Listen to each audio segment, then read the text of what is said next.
Halo semuanya, selamat datang di sesi bedah materi kita kali ini. Jujur, saya excited banget nih, karena hari ini kita bakal ngebongkar sesuatu yang luar biasa memukau. Kita nggak cuma ngomongin soal keindahan suara loh ya, kita bakal ngebahas gimana lantunan ayat suci Al-Quran itu sebenarnya ngebangun semacam ruang emosi. Ibaratnya kayak arsitektur 3 dimensi yang megah banget di dalam pikiran dan hati kita. Jadi, kita seolah-olah bisa melihat visual 3D dari setiap nada yang dilantunkan. Penasaran kan? Yuk langsung aja kita mulai. Pernah nggak sih kalian dengerin bacaan Al-Quran, terus tiba-tiba, kok air mata netes sendiri? Atau di momen lain, tiba-tiba ngerasa merinding dan semangat banget? Nah pertanyaannya, kok bisa nada-nada itu sampai memanipulasi perasaan kita sedalam itu? Jawabannya, ini bukan kebetulan loh.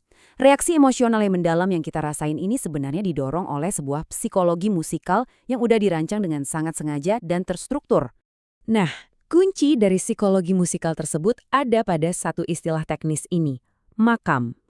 Buat gampang ngebayanginnya, coba anggap makam ini sebagai sebuah rancang bangun emosi visual dalam bentuk 3 dimensi. Dia punya kedalaman, punya bentukan ruang, dan punya tekstur yang bisa dirasain. Lewat makam inilah, seorang qori atau pelantun Al-Quran bisa memetakan melodi supaya secara presisi matching sama makna ayat yang dibacakan. Oke, mari kita selami lebih dalam gimana arsitektur emosi ini bekerja.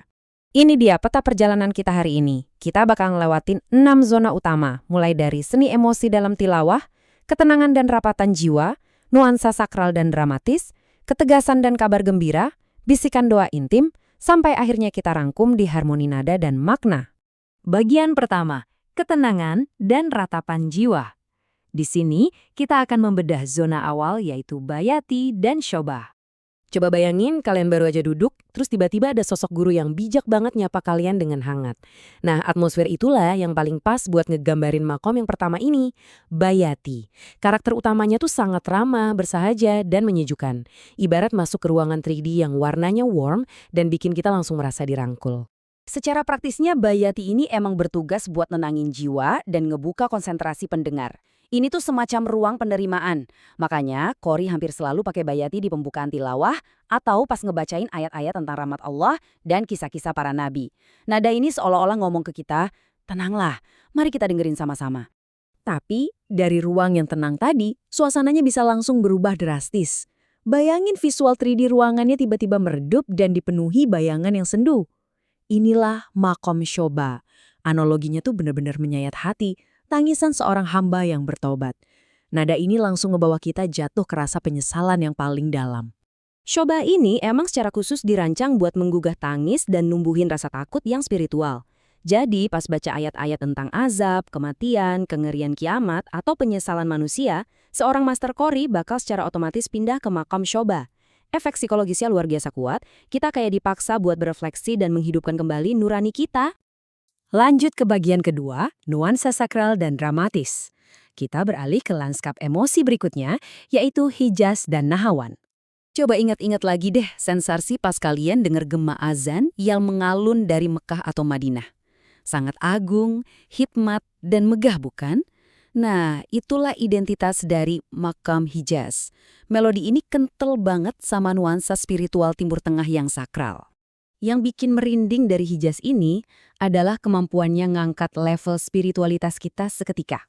Pas qori ngebawain ayat-ayat tentang ketauhidan, kebesaran Allah, atau kisah ibadah haji, Hijaz langsung menciptakan ruang emosi 3D yang penuh rasa takzim. Kita sebagai pendengar seketika dibuat merasa kecil banget di hadapan kebesaran Sang Pencipta. Keluar dari kemegahan Hijaz, kita bakal masuk ke mode yang paling romantis, heroik, dan fleksibel. Makam Nahawan. Ibarat lagi nonton sebuah film epik yang visualnya memanjakan mata, Nahawan adalah soundtrack buat kisah penuh emosi tersebut. Secara fungsinya, mode ini tuh jagonya ngebangun ketegangan dramatis dan nguatkan pesan. Jadi, pas banget dipakai buat ngiringin ayat-ayat yang isinya kisah perjuangan para nabi, janji-janji Allah, dan momen-momen muhasabah diri. Nahawan ngebawa kita ke sebuah roller coaster perjalanan emosional yang bener-bener ngaduk-ngaduk perasaan.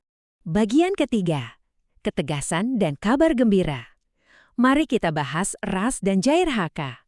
Kenalin nih, Makom Ras. Kalau divisualkan, Ras ini sosoknya persis kayak pidato pemimpin yang tegas.